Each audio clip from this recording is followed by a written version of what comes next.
तो आगे यहाँ पे बताया जा रहा है, इस प्रकार से अपने सेवकों से सेवित ये लोग सरोवरों के तटवर्ती उद्यानों में जीवन का आनंद उठाते हैं। ऐसे मोहक वातावरण में देवताओं की पत्नियां अपने पतियों से हास परिहास करती हैं और उन्हें कामेच्छा से पूर्ण बाकी चितवन से देखती हैं।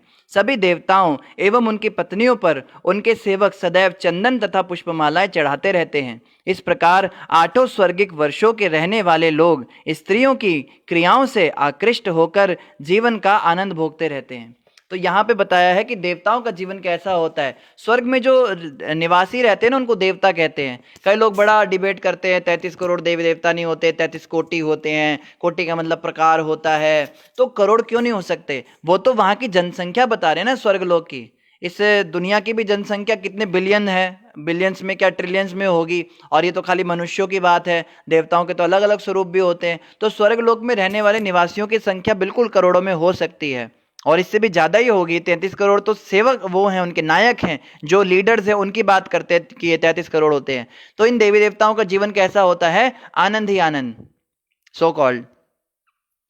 स्त्री का सुख मिल रहा है, बत्तखें घुमा रहे हैं, कभी भौरों की गुंजार सुन रहे हैं, कभी पानी के अंदर नहा रहे हैं, कभी जो है, और वातावरण इतना सुंदर है। शरीर के अंदर 10,000 हाथियों का बल है, और कभी बूढ़ा नहीं होता है, हमेशा जवान रहते हैं। 16 साल से ऊपर उम्र बढ़ती नहीं है, और एकदम रिफ्रेशमेंट, और शरीर के अंदर कोई मलमूत्र भी नहीं बनता। कुछ भी खाएंगे ना देवी देवता, उनके पेट में कभी मलमूत्र नहीं बनेगा। हमारे शरीर में तो ऐसा होता है ना, थोड़ा सा कुछ खा लो, उसके बाद में बस धुएं छोड़ते हैं हम लोग, नाक के अंदर से बदबू आती है, मुंह से बदबू आती है, कान से मैल निकलता है। देवी देवताओं का शरीर ऐसा नहीं होता। देवी देवताओं के जो शरीर है, उनके अंदर कस्तूरी, चंदन, ऐसी सुगंधियां आती है उनके शरीर से।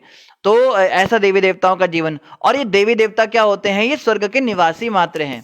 हम इनको भगवान समझ के पूजते हैं, पर ये भगवान नहीं होते। इन्हें भगवान कह सकते हैं, मगर ये पूर्ण परमेश्वर, जो पार ब्रह्म परमेश्वर भगवान है, वो नहीं है। क्यों? क्योंकि ये देवता हैं, ये देवी हैं, देते हैं, देने वाले हैं। ये हमें कुछ देते हैं, और जब भी ये कुछ देते हैं तो बदले में कुछ लेते भी हैं। लेन देन का व्यापार होता है। तो हम इनको पूजाएं देते हैं और सामग्री अर्पित करते हैं, कुछ हम व्रत आदि उत्सव त्योहार रखते हैं, तो बदले में ये हमें कुछ सिद्धियां दे देते हैं, हमारी आवश्यकताएं पूरी कर देते हैं। तो ये लेन देन का व्यापार जो है देवताओं में और उनके भक्तों में चलता है। लेकिन कृष्ण ऐसे नहीं है। कृष्ण कोई सामान्य देवता नहीं है। और देखो, देवताओं के बारे में बताया, ये भी स्त्रियों से आकृष्ट रहते हैं, ये भी इन सब चक्करों में फंसे रहते हैं। ये जो इंद्रिय भोग है, खाना पीना सोना, इन चक्करों में देवी देवता भी फंसे हुए हैं। तो हमें समझना है, हमसे हायर हैं, हमसे उच्च स्तर पे हैं, लेकिन ये भगवान नहीं है। इनमें भी अवगुण हैं, इनके अंदर भी दोष हैं, और इनके अंदर जो दोष है उनके कारण इनको बार बार इस संसार में आना पड़ता है। बार बार ये इस मृत्यु लोक पर आते, फिर अच्छे कर्म करके फिर स्वर्ग में जाके देवता बन जाते हैं। तो आप लोग भी अगर चाहो तो देवता बन सकते हो, और बने भी होंगे, कितनी बार हमें याद नहीं है। तो देवता बनना कोई बहुत बड़ी बात नहीं, लेकिन तो भी हमें समझना है, हमें सब देवताओं का सम्मान करना है, क्योंकि हमसे तो हायर हैं, जैसे भी हैं। भगवान कृष्ण की डायरेक्ट सेवा इनको मिली हुई है, हमें तो नहीं मिली, तो इसलिए हमें इनका आदर सत्कार करना है। मगर भक्ति केवल भगवान कृष्ण की करनी है, क्योंकि कृष्ण जो है कोई देवता नहीं है, कृष्ण सचमुच के भगवान हैं। और यहाँ पे आगे क्या बताया जा रहा है? ऐसे मोहक वातावरण में देवताओं की पत्नियां अपने पतियों के साथ हास परिहास करती है और काम इच्छाओं से पूर्ण रहती हैं। ये सब काम चलते हैं स्वर्ग में।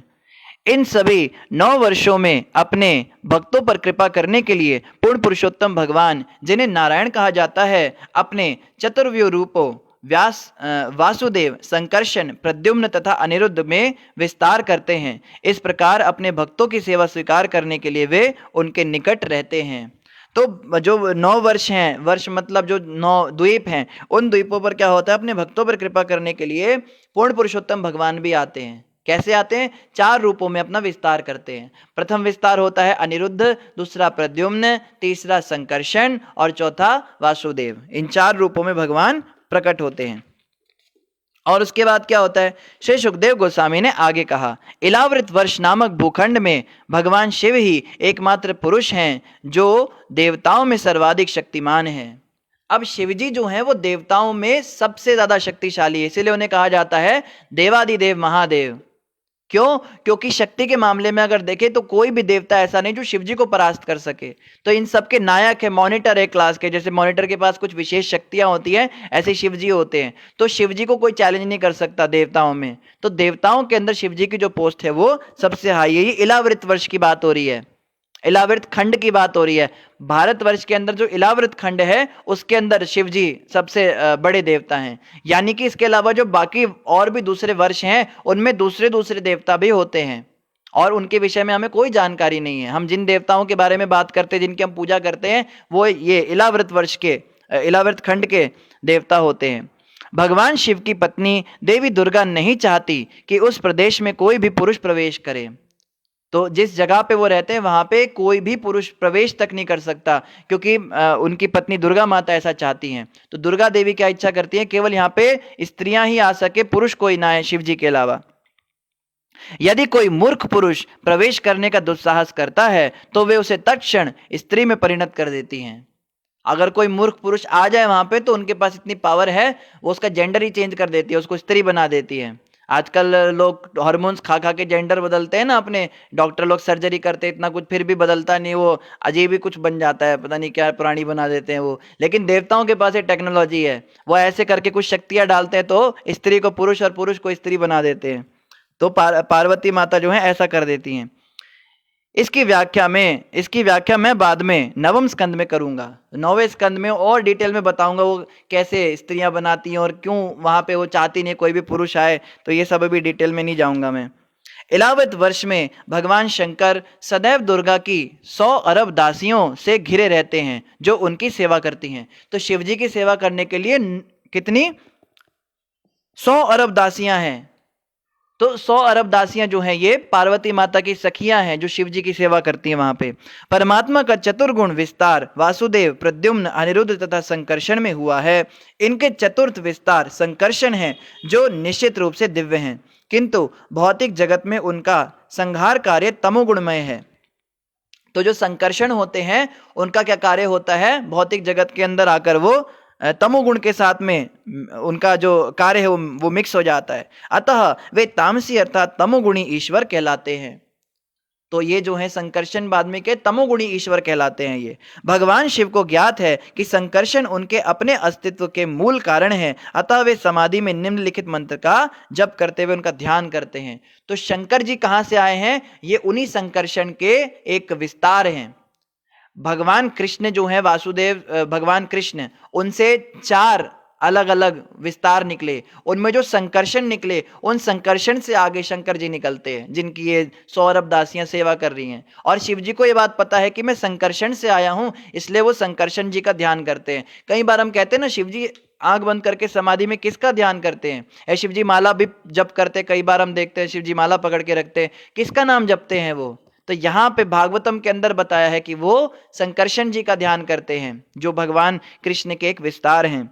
और क्या क्या मंत्र जाप करते हैं वो, श्री भगवान उवाच ओम नमो भगवते महापुरुषाय, इस प्रकार से वो इन मंत्रों का जाप करते हैं। इसका अनुवाद मैं पढ़ता हूं।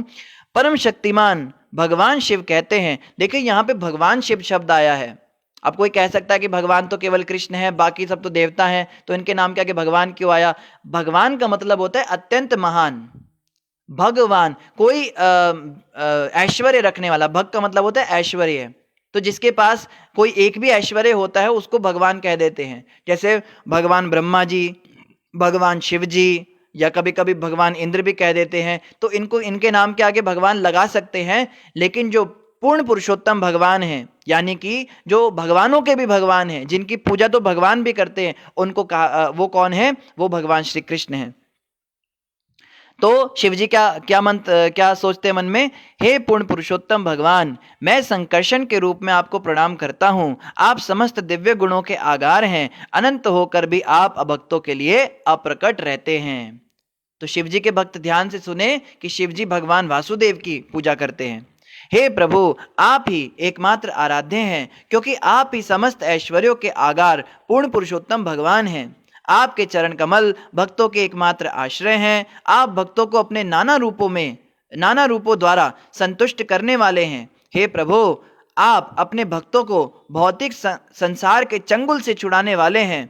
आपकी इच्छा से ही अभक्त लोग इस भौतिक संसार में उलझे रहते हैं। कृपया मुझे अपने नित्य दास के रूप में स्वीकार करें। शिव जी ने बहुत बढ़िया प्रार्थना की है।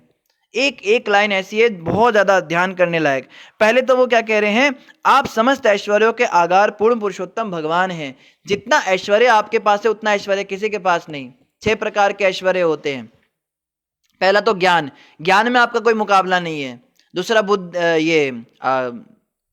शक्ति, शक्ति में, बल में आपका कोई मुकाबला नहीं, आपके अंदर जितना बल है उतना किसी में नहीं है। तीसरा सुंदरता, सुंदरता में आपकी कोई कोई आपको डिफीट नहीं कर सकता, सबसे सुंदर आप हैं। फिर चौथा ख्याति, ख्यातिवान भी सबसे ज्यादा आप हैं। और उसके बाद में आपके अंदर सबसे अधिक वैराग्य भी है, त्याग भी आपके अंदर सबसे ज्यादा है। और छठा ऐश्वर्य आपके अंदर क्या है,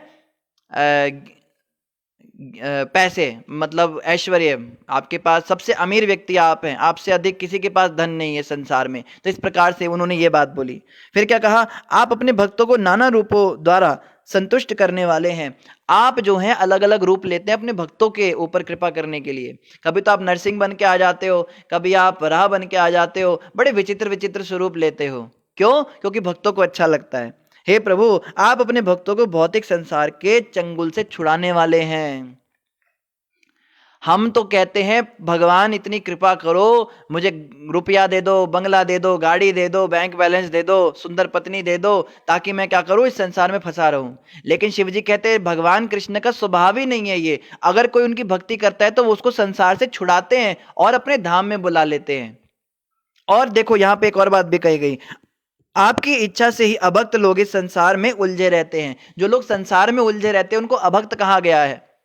तो जो लोग कहते हैं कि हम बहुत बड़ी कृपा हो रही है ठाकुर जी की, क्या कृपा हो गई, अरे मेरी नौकरी हो गई, मेरा घर बन गया, ये बन गया, वास्तव में ठाकुर जी की कृपा नहीं है, ये माया देवी की कृपा हुई है हमारे ऊपर। और माया की कृपा से क्या होगा, हम इसी में उलझे रहेंगे, गोल गोल घूमते रहेंगे, घर गाड़ी बंगले पैसे में ही हमारा ध्यान रहेगा, अंत नारायण स्मृति नहीं होगी। अंत समय पे यही घर गाड़ी बंगले यही सब याद आएंगे, फिर दोबारा अगला जन्म यही हो जाएगा।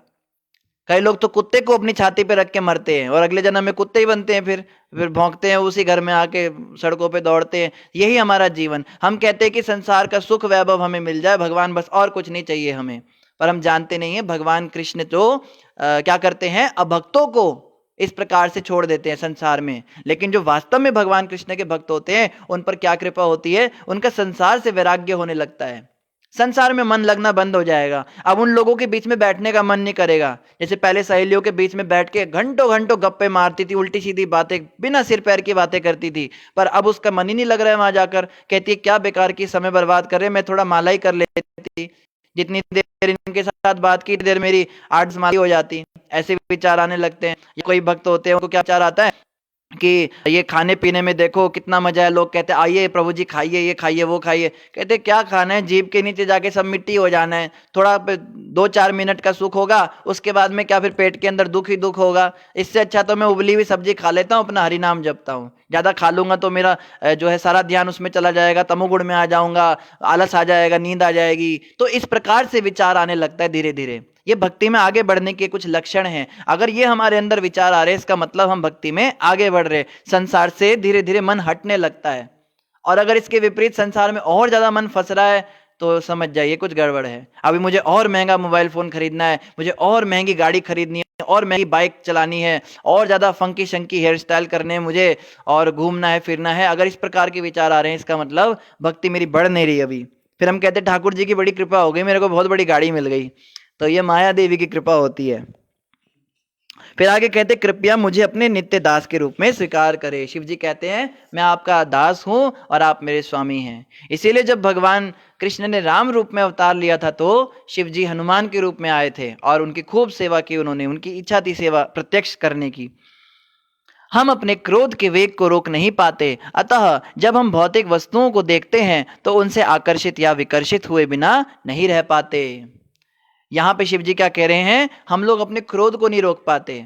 कई लोगों को बड़ा गुस्सा आता है, कई लोग जो है साइलेंट होते हैं, बड़ा एकदम प्रेम से रहेंगे, हंसते रहेंगे, उन गुस्सा नहीं करेंगे बिल्कुल, अंदर ही अंदर जो है उनका भरता जाएगा, बारूद भरता जाएगा, फिर एक साथ जो है ज्वालामुखी फटेगी और पूरा का पूरा जो है उगल देंगे। ऐसे भी लोगों के कई बार नेचर होते हैं। तो क्रोध पे कोई कंट्रोल नहीं कर सकता। जो व्यक्ति बड़ा क्रोध पे कंट्रोल करके दिखा रहा है, इसका मतलब वो आज नहीं तो कल बहुत जोर से फटने वाला है। इसीलिए क्या बता रहे हैं, हम भौतिक वस्तुओं को देखते हैं तो उनसे आकर्षित या विकर्षित हुए बिना नहीं रह सकते। दो चीजें होंगी, या तो अट्रैक्शन होगा या रिपल्शन होगा। किसी भी वस्तु को देख के या तो हम सोचेंगे मैं इसके पास जाऊं, नहीं तो कहेंगे बड़ा गंदा व्यक्ति से दूर जाऊं। ये दो चीजें होती हैं। किंतु परमेश्वर इस प्रकार कभी भी प्रभावित नहीं होते। जो लोग कहते कृष्ण ने रासलीला क्यों की, उनको शिव जी यहाँ पे मुंह तोड़ जवाब दे रहे हैं। कृष्ण कभी किसी से आकर्षित नहीं होते हैं, कृष्ण कभी किसी से विकर्षित नहीं होते। कई लोग कहते कृष्ण ने इस असुर को क्यों मारा और शिशुपाल को क्यों मारा, कंस को क्यों मारा। कृष्ण का उनसे ईर्ष्या थी, उनसे क्रोध था, भगवान कृष्ण का उनसे विकर्षण था। कृष्ण के पास कोई कारण नहीं है, एकमात्र कारण है भक्तों के ऊपर जो व्यक्ति संकट डालता है उसको भगवान छोड़ते नहीं, और जो भक्तों को प्रिय होता है, भक्तों की सेवा करता है, उसको भगवान उसको भी नहीं छोड़ते। लेकिन उसको जिंदा नहीं छोड़ते और इसको अपने पास से नहीं छोड़ते, ये अंतर पड़ जाता है। छोड़ते तो दोनों को ही नहीं है। किंतु परमेश्वर इस प्रकार कभी भी प्रभावित नहीं होते। यद्यपि इस भौतिक जगत की सृष्टि, पालन तथा संहार के हेतु इस पर दृष्टिपात करते हैं, किंतु इससे रंच मात्र भी प्रभावित नहीं होते। आप भगवान कृष्ण को बहुत बढ़िया बढ़िया खाने पीने की चीजें देकर ललचा नहीं सकते। आप भगवान कृष्ण को बहुत बढ़िया बढ़िया ड्रेसेस बनाकर ललचा नहीं सकते। बहुत सोने चांदी अगर चढ़ा दिए भगवान को, 100 रुपए का नोट चढ़ा दिया, 2000 के नोट चढ़ा दिए, 500 के नोट चढ़ा दिए, और हम सोचे अब कृष्ण मुझसे आकर्षित हो जाएंगे, तो ये संभव नहीं है। कई बार स्त्रियां जो हैं वो बड़ा मेकअप लगाती है, श्रृंगार करती हैं, कहती है हम तो ठाकुर जी के लिए श्रृंगार करते हैं। कृष्ण तेरे श्रृंगार को देख के तेरे से आकर्षित नहीं होने वाले। तो श्रृंगार क्यों कर रही है तू भी जानती है, बस उसको छुपाने के लिए लोग इस तरह की बातें करते हैं। कई लोग बड़ी बड़ी सारी बातें करते हैं, हमने तो ठाकुर जी के लिए ये करा है, हमने ठाकुर जी के लिए वो बना रखा, इतनी बड़ी गाड़ी लेकर आएंगे हम जगन्नाथ जी को रथ यात्रा में, हम हमारी गाड़ी में बैठेंगे जगन्नाथ जी। तुम अपने ऐश्वर्य को दिखाकर भगवान को नहीं रिझा सकते, क्योंकि भगवान के वैकुंठ में जो ऐश्वर्य है उसके वहां के तो भिखारी भी आप लोगों को करोड़पति कर सकते हैं, इतना वहां पे ऐश्वर्य है।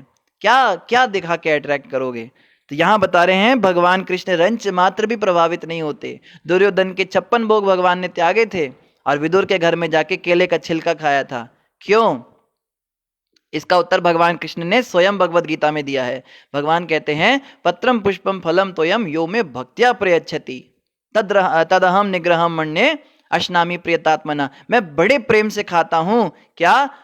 प्रेम भक्ति से दिया हुआ। अगर कोई पत्ता ही चढ़ा दे, कोई फूल ही चढ़ा दे, एक फल दे दे या थोड़ा सा जल भी दे दे, किसी के पास कुछ नहीं हो तो पानी तो दे ही सकता है ना, अगर वो भी कैसे देता है? भक्ति और प्रेम पूर्वक देता है। यो में भक्ति अप्रयच्छति, भक्ति करके देता है, वो मुझे स्वीकार है। लेकिन अगर कोई अहंकार करके मेरे को पूरे त्रिभुवन दिखाए तो किसको दिखा रहा है भाई? मेरा ही तो है सब कुछ, तू क्या चढ़ा रहा है? मेरा ही तो दिया हुआ तेरे को, तू चढ़ा रहा है तो क्या? तो कई लोग कहते हैं ना आज हम कृष्ण के लिए पराठे बनाएंगे, आज हम ये बनाएंगे। अरे आप कितना भी बढ़िया कुछ बना लो, कृष्ण को आप इन चीजों से नहीं रिझा सकते, भाव से रिझा सकते हैं। अगर भाव सच्चा है कि कृष्ण को हम बड़े प्रेम से, हम तो बड़े तुच्छ हैं, भगवान कहाँ हमारा भोग लेने आएंगे, भगवान को तो भोग लगाने वाले दुनिया में बड़े बड़े बड़े भक्त हैं, भगवान उनके हाथों से खाते हैं, ये भाव रखकर अगर हम खिलाएं तो भगवान खाएंगे।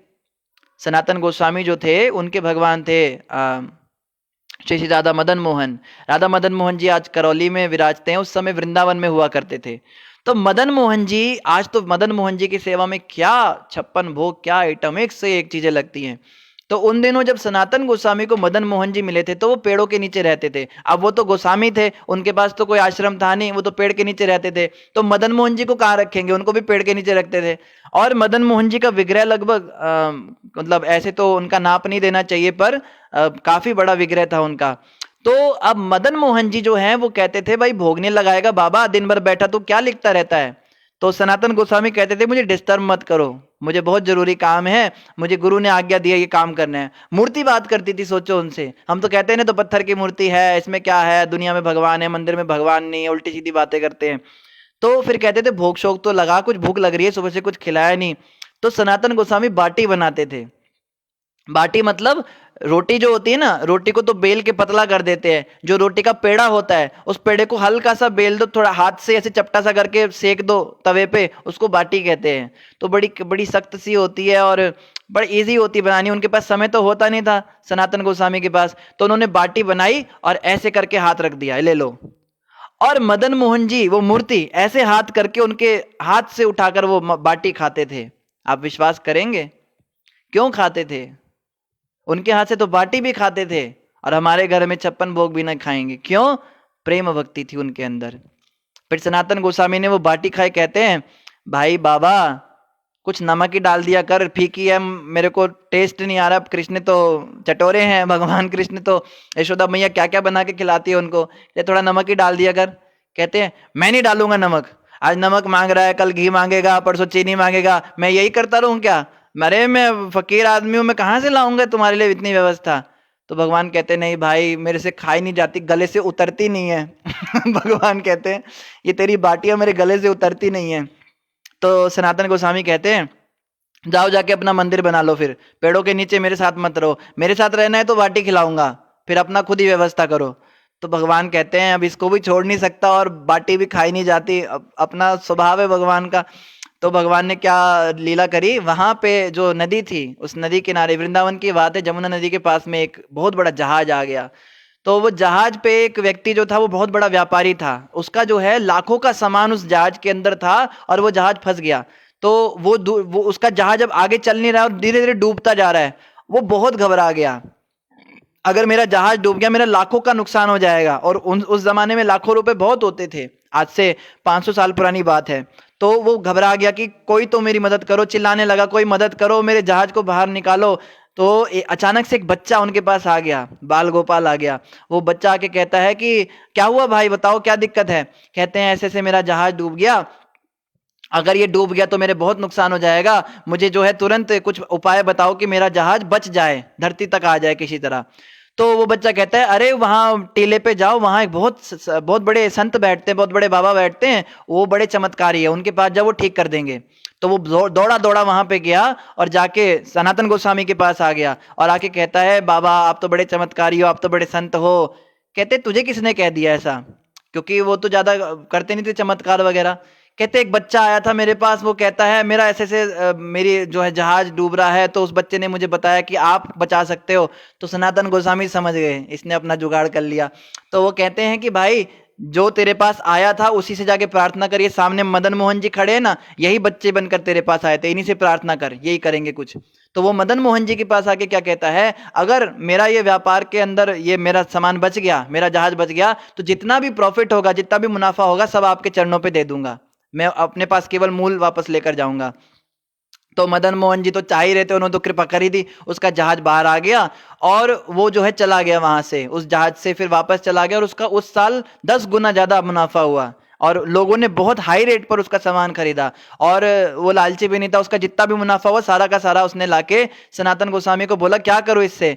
तो बोला भाई मंदिर बना दे, और क्या करेगा? तो बहुत बड़ा विशाल मंदिर उसने बनाया और बड़ा सुंदर उसके अंदर गर्भगृह बनाया। उसमें जो है सनातन गोस्वामी जी ने फिर अपने भगवान को बिठाया, मदन मोहन जी को, और बहुत बढ़िया उनकी सेवा शुरू हो गई। वहां रसोई बनी, क्या रसोई बनी, सेवक आ गए और 56 भोग रोज सुबह शाम मदन मोहन जी जो है उंगलियां चाट चाट के खाने लगे और सनातन गोस्वामी को चिढ़ाने लगे, देख बाबा मैंने अपना इंतजाम खुद कर लिया। तो लेकिन सनातन गोस्वामी उस मंदिर में नहीं रहे, सनातन गोस्वामी फिर भी पेड़ों के नीचे ही रहते थे और ऐसे करके झांक झांक कर देखते थे। मदन मोहन जी उनको देख के हंसते थे, स्माइल पास करते थे कि देखो तुमने मेरे को मेरी क्या हालत कर रखी थी, यहाँ देखो कितना मजा आ रहा है। लेकिन भगवान को जो है सनातन गोस्वामी बहुत पसंद थे, सनातन गोस्वामी को कभी छोड़ा नहीं मदन मोहन जी ने। तो इस प्रकार से हम देखते हैं भगवान तो तैयार बैठे हैं, हम लोग भाव तो विकसित करें। हम भगवान को रिझा नहीं सकते ये सब बाहरी आवरण दिखा के, बहुत हमने पैसा दे दिया, बड़े दान दे दिए, हमने बहुत कुछ कर दिया। शिव जी इस बात को यहाँ बता रहे हैं कि वो इस सृष्टि से कभी प्रभावित नहीं हो सकते, आप भगवान को इन चीजों से प्रभावित नहीं कर सकते हो, किंतु इससे रंच मात्र भी प्रभावित नहीं होते। अतः अतः इसलिए देयरफॉर वह जो अपनी इंद्रियों के वेग पर विजय प्राप्त करना चाहता है, उसे श्री भगवान के चरण कमलों की शरण लेनी चाहिए, तभी वह विजयी होगा। शिव जी कह रहे अगर तुम वास्तव में विजय विजय होना चाहते हो, तुम भगवान को जीतना चाहते हो, भगवान का दिल जीतना चाहते हो, अपनी इंद्रियों पे संयम करो।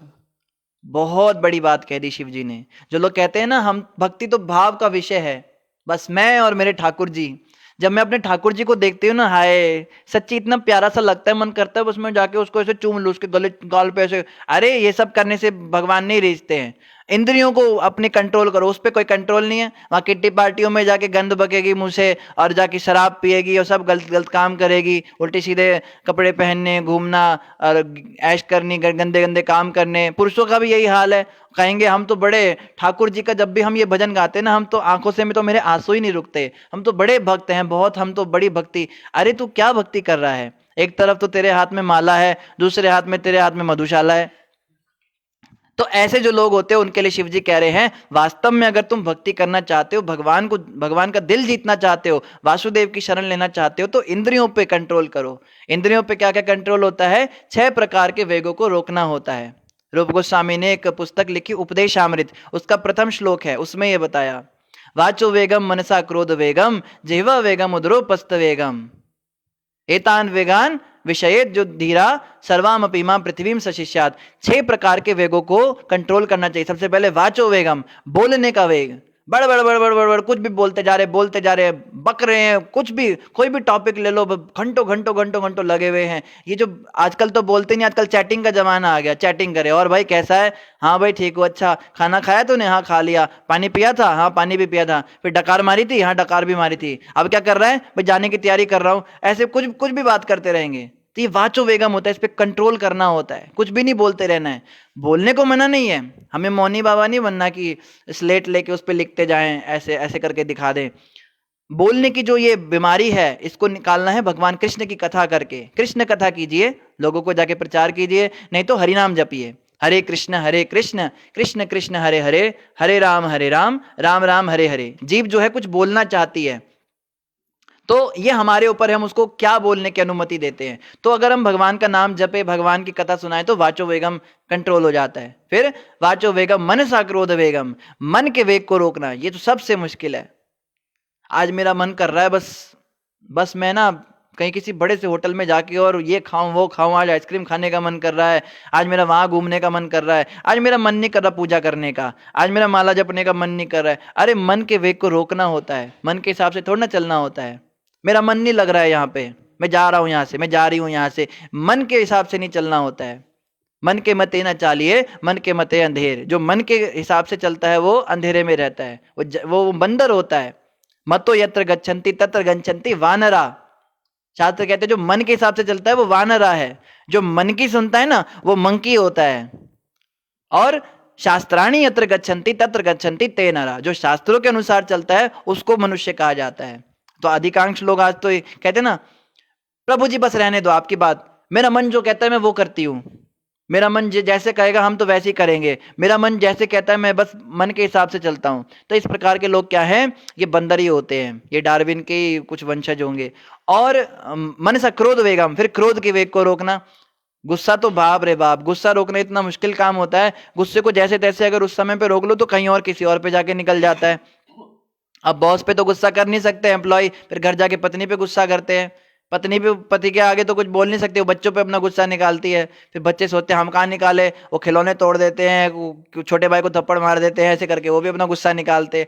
क्रोध जो है ये इसका वेग बड़ा होता है, इसको भी कंट्रोल करना चाहिए। फिर जीवा वेगम, बाप रे बाप, जीवा वेगम सबसे खतरनाक।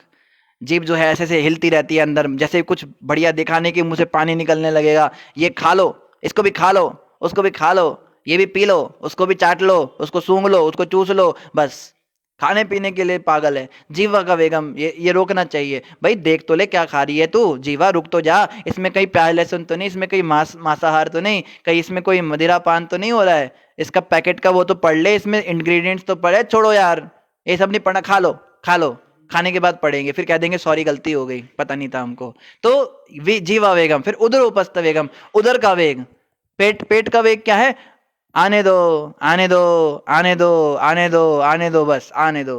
दिन भर मुंह चलाते रहते, सुबह से लेकर रात तक। कभी कुछ जेब में कुछ बिस्किट निकाल के खा लिया, फिर कुछ वो नमकीन निकाल के खा लिया, अरे कुछ भूख लग रही है, सुबह से कुछ खाया नहीं, फिर कुछ रोटी खा ली, सब्जी खा ली, दोपहर का खाना खा लिया, उसके बाद फिर कुछ मन किया आज जरा पकौड़े बना दो, चाय बना दो, खाए जा रहे, सुबह से लेकर रात तक मुंह चलता ही जा रहा है। ऐसा लग रहा है जैसे म्यूनसिपैलिटी का डस्टबिन पेट के अंदर आ गया, जो दिखा वो सब स्वाहा। कई लोग कहते हैं भक्त लोग बहुत ज्यादा खाते हैं, भक्तों की थाली देखो ना आप, जो मंदिर में संत रहते हैं उनकी थाली बहुत ज्यादा होती है, उसमें रोटी सब्जी दाल, ऐसा लगता है इतना कैसे खा सकते हैं, बाप रे हम तो कभी नहीं खा सकते इतना। हम जैसे कई बार अपनी थाली की फोटो भेजते हैं फेसबुक वगैरह पे, तो भक्त लोग कमेंट करते हैं बाप रे आप इतना कैसे खा लेते हो। तो हम दिन में केवल उसी समय खाते हैं, हम आगे पीछे मुंह नहीं चलाते, गाय की तरह जुगाली करते रहो दिन भर मुंह चलाते रहो, ये काम नहीं होता है। इसलिए भक्त लोग जो है एक टाइम पे ज्यादा खा लेते हैं, वो दिन भर जो मुंह चलाते रहे तो तुम्हें क्या भूख लगेगी, तुम तो कुछ ना कुछ डाले जा रहे हो चुटर पुटर, भूख भूख लगती ही नहीं ठीक से। तो प्रभुपाद जी ने तरीका बताया दिन भर ना खाएं हम, हमें कुछ खाने की इच्छा हम रख ले, इकट्ठा करते करते रखें, और जब समय आए खाने का तो वो सब थाली में रखें और तब जो है प्रॉपर खाएं उसको, एक समय निर्धारित करें, मनुष्य बने। तो जानवरों की स्वभाव है, जहां मुंह देखा वहीं मुंह मार लिया। और उसके बाद उपस्थ वेगम, उपस्थ वेगम तो सबसे मुश्किल होता है। उपस्थ वेगम मतलब जनेंद्रियों का वेग, काम इच्छाओं का वेग, ये तो स्त्री आकर्षण पुरुष आकर्षण, इसके वेग को भी कंट्रोल करना चाहिए। ये नहीं कि जो मन में आया हम तो जैसे मन में आता है वैसे कर देते हैं। तो इस प्रकार के वेगों को जो कंट्रोल करता है, शिव जी कहते हैं वो व्यक्ति भगवान वासुदेव को प्राप्त कर सकता है। तो आप क्या बात करते हो कि आप बहुत भजन कर रहे हो, बहुत आपके अंदर भाव है और बड़ा रोते हैं हम तो, जब ठाकुर जी के लिए मैं चपाती बनाती हूँ तो मैं तो रोती रहती हूँ, भजन गाती हूँ। अरे तूने अपने वेगों पे कितना कंट्रोल किया। जब तू क्रोध में आग बबूला होती, तेरे मुंह से आग निकलती है कमोडो ड्रैगन की तरह, उस समय तो सबको झुलसा देती है, घर में बच्चे क्या पति क्या, तब तेरा कहाँ भक्ति भाव जाता है, तो हमारी पोल तब खुल जाती है। तो 6 प्रकार के वेगों को हमें कंट्रोल करना चाहिए। और आगे कह रहे हैं कुत्सित दृष्टि वाले व्यक्तियों के लिए भगवान के नेत्र मदिरा पिए हुए उन्मत्त पुरुष जैसे हैं। ऐसे अविवेकी पुरुष भगवान पर रुष्ट होते हैं और अपने रोषवश उन्हें श्री भगवान अत्यंत रुष्ट एवं भयावह लगते हैं। तो कुछ ऐसे भी लोग होते हैं जो कैसे होते हैं, खुद ही गंदे लोग होते हैं, और वो कहते हैं भगवान कृष्ण की आंखें देखो ऐसा लग रहा है कोई नशा करके आया है, ये इनकी आंखें जो है मद्यपान जैसी लग रही हैं। वो भगवान पे आरोप लगाते हैं, ये क्यों अकेली रात में इतनी सारी स्त्रियों से मिलने को जा रहा है, ये क्यों उनके कपड़े चुरा रहा है, ये क्यों मक्खन दूसरों की औरतों के घर से चुरा के खा रहा है, अपने घर में क्यों नहीं खा रहा है, ऐसी फालतू की बातें करते हैं। और ऐसे जो कुत्सित बुद्धि वाले लोग होते हैं, इनको शिवजी क्या कह रहे हैं, इनको जो है ये अविवेकी पुरुष होते हैं, ये स्वयं अविवेकी होते हैं, इनमें विवेक नहीं होता है और भगवान पर रुष्ट होते हैं, भगवान पे गुस्सा करते हैं। जैसे हमारे शरीर से नाना थे तो वो कहते थे राम भगवान बहुत अच्छे हैं, बहुत बढ़िया लगते हैं मुझे, और कृष्ण का नाम भी ले लो, कृष्ण नहीं अच्छा लगता मुझे, उसका नाम मत लो, यहाँ पे राम की भक्ति कृष्ण की भक्ति मत करो। राम जी सीधे साधे हैं, कृष्ण थोड़े टेढ़े मेढ़े हैं। तो उनको बड़ा बुरा लगता था कि जब उन्होंने 2-4 लीलाएं सुनी, सुनाने वाले भी ऐसे रहे होंगे, लीला सुनाने वालों को भी अकल नहीं है कौन सी लीला किसको सुनानी होती है। तो कृष्ण भगवान की कथाएं सुन के, लीलाएं सुन के कई लोग जो है विचलित हो जाते हैं, ये कैसा भगवान है आपका, बाप रे बाप ऐसा अजीब सा भगवान तुमने कभी नहीं सुना, सच इमोरल गॉड, लोग ऐसा बोलते हैं। भगवान कृष्ण जो है सबसे ज्यादा विरोधी भगवान है। अगर हम देखें सारे देवी देवताओं में सबसे ज्यादा एलिगेशंस भगवान कृष्ण पर लगे, सबसे ज्यादा समस्याएं भगवान कृष्ण के जीवन में आई, और बहुत सारी बातें हैं जो कृष्ण भगवान के विषय में इमोरल कही जा सकती है, बट एक्चुअली वो ऐसा होता नहीं है। भक्तों के मुख से जब हम कथा सुनते तब पता लगता है कृष्ण क्या है, नहीं तो बाहर के लोगों से आप सुनो तो वो तो गुस्सा ही दिला देंगे आपको, आप तो कृष्ण का चेहरा भी देखना नहीं चाहोगे। और यहाँ पे ये कहा जा रहा है वो क्या करते हैं, भगवान को अतः भयावह समझने लगते हैं। कृष्ण तो बहुत भयानक भगवान है, ये तो बहुत ही क्रूर भगवान है, बड़े इनके तो दिल में लगता है दया नहीं है, इतने क्रूर भगवान है ये। किंतु यह माया है, शिव जी कह रहे हैं ये माया है। जब भगवान के चरण कमलों के स्पर्श से नाग वधुएं उत्तेजित हुई तो वे लज्जावश उनकी ओर अधिक आराधना नहीं कर पाई। फिर भी भगवान उनके स्पर्श से उत्तेजित नहीं हुए, क्योंकि समस्त परिस्थितियों में वे धीर बने रहते हैं। अतः ऐसा कौन होगा जो भगवान की आराधना करना नहीं चाहेगा। शिवजी एक उदाहरण दे रहे हैं, एक एग्जाम्पल दे रहे हैं कि कालिया नाग जो है, जब भगवान ने उसको नाथ लिया था, उसके फनों पर भगवान कृष्ण ने नृत्य किया था, क्योंकि वो जमुना नदी के जल को विषैला कर रहा था। उस समय जो उसकी पत्नियां आई थी माफी मांगने कि हे कृष्ण छोड़ दो, मर जाएगा, हमारा एक ही पति है, हम सारी स्त्रियां विधवा हो जाएंगी, आप कृपा करो। तो वो सारी नाग पत्नियां भगवान की भक्त थी, इसलिए भगवान ने कालिया को छोड़ दिया। तो एक एक करके उन सब ने भगवान कृष्ण के चरणों का स्पर्श किया। तो यहाँ पे शिवजी कह रहे हैं जब नागपत्नियों ने कृष्ण के चरणों का स्पर्श किया तो वो उत्तेजित हो गई स्पर्श के कारण, लेकिन वो लज्जा के कारण जो है और अधिक उनके चरणों को देख भी नहीं पाई। उनको घबराहट हो रही थी, हमारा पति सामने खड़ा है क्या सोचेगा। लेकिन कृष्ण को कोई फर्क नहीं पड़ा। कृष्ण भगवान को एक हल्का सा भी कुछ काम इच्छा नहीं आई मन में। क्यों? क्योंकि वो भगवान हैं। अभी जैसे हमें एक बड़ा अच्छा उदाहरण हमें किसी वक्त ने बताया, आप जलेबी की दुकान से बाहर निकलो और जलेबी गरम गरम तल रही है और निकल रही है, उसमें से चाशनी टपक रही है और आपके पेट में भी भूखे। आप कहीं पकौड़े की दुकान से निकलो, जो पकौड़े बना रहे हैं उसमें मसाले डाल रहा है, नींबू निचोड़ रहा है, चटनी लगा रहा है और बहुत ज़बरदस्त गरम गरम खुशबू आ रही है आपके नाक में, कितना मन ललचा जाता है उसको खाने के लिए। पर क्या हलवाई का मन भी उस प्रकार ललचा रहा होगा?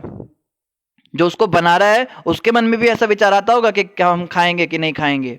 जो शेफ होते हैं, जो बनाने वाले होते हैं, उनको पता है, उनको तो मन भी नहीं करता है देखने का भी, उनका देख देख के मन उब जाता है उसको।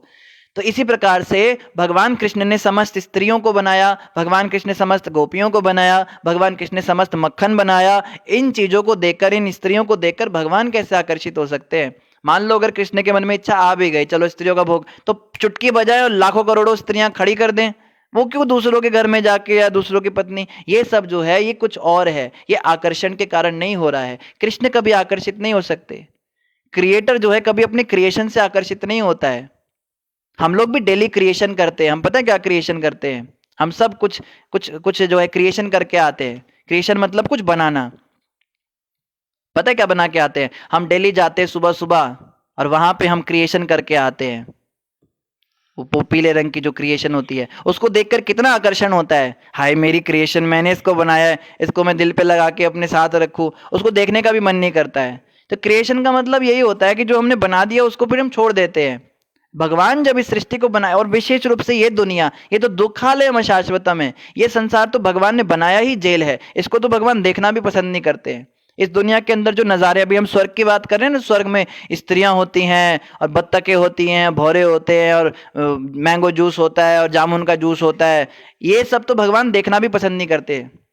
हम सोच भी नहीं सकते भगवान के धाम में क्या क्या होता होगा। भगवान इस संसार को कह रहे जेल है, ये जेल को इतना सुंदर बनाया हुआ है, कितनी सुंदर जेल है। तो भगवान कृष्ण जो है कभी भी इन वस्तुओं से आकर्षित नहीं होते, भगवान अपने भक्तों के प्रेम से आकर्षित होते हैं, भक्ति से आकर्षित होते हैं, जैसे सनातन गोस्वामी के साथ हुए, विदुर जी के साथ हुए।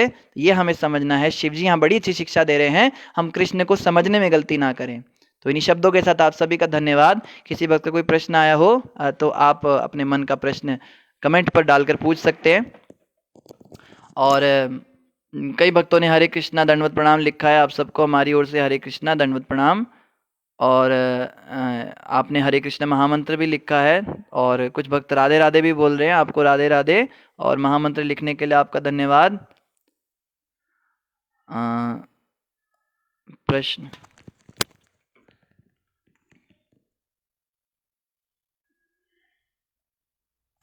डिम्पल जी ने प्रणाम लिखा है, प्रभु जी आपको भी प्रणाम। और मोमबत्तियां जलाई हैं किसी भक्त ने। ठीक है, आज कोई प्रश्न लग नहीं रहा है। सिमरन माता को बहुत आनंद आया, बीच में कुछ उन्होंने इमोजीज भेज रखे हैं।